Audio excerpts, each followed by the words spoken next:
The Rockford IceHogs get back to work for another round of late-night hockey tonight as they rematch against the Tucson Roadrunners out in Tucson, Arizona. Hello, everybody. Joseph Zakrzewski once again with you as we take a deep dive into tonight's matchup with your IceHogs game preview.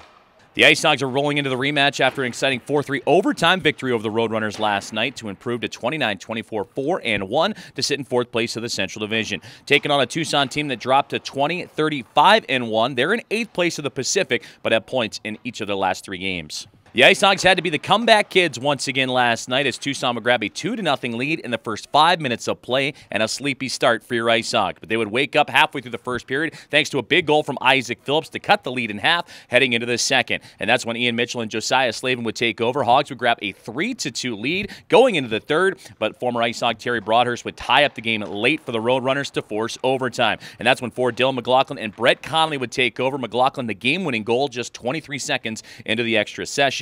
And those two remain red hot for the IceHogs. McLaughlin coming into tonight's matchup on a 4-game point streak with 4 goals and 3 assists for 7 points. And Brett Connolly with the assist on the game winner last night now has a season IceHog high 8-game point streak for him. 7 goals and 4 assists over that stretch. For the Roadrunners, it certainly was a tough loss after a great start after forward Stephen Harper and Colin Thiessen would grab those early goals in the opening 5 minutes. Broadhurst with a game-tying tally, but they would come up short. Looking at this head-to-head series tonight, the second of 4 meetings, the IceHogs with a 1-0-0 head-to-head record, and it's going to be a quick turnaround. The IceHogs will then go to Henderson on Monday and Tuesday and host the Roadrunners next weekend at BMO Harris Bank Center on Saturday and Sunday for Wagon Wheel Cardinals night, as well as Pucks and Paws.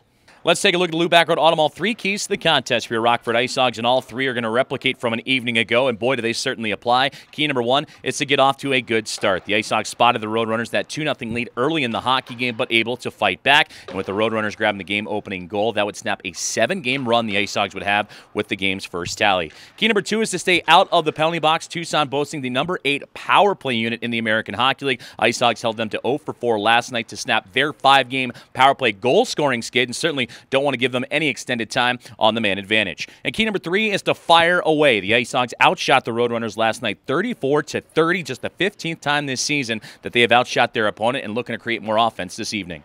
IceHogs looking to replicate their success from last night after that thrilling overtime victory, and now looking to go into game number 2 with some confidence against the Roadrunners. Puck drop is at 9 o'clock Central Time, and you can catch all the action right here on the IceHogs Broadcast Network, presented by BMO Harris Bank. Go IceHogs, and thanks for tuning in to tonight's Rockford IceHogs game preview.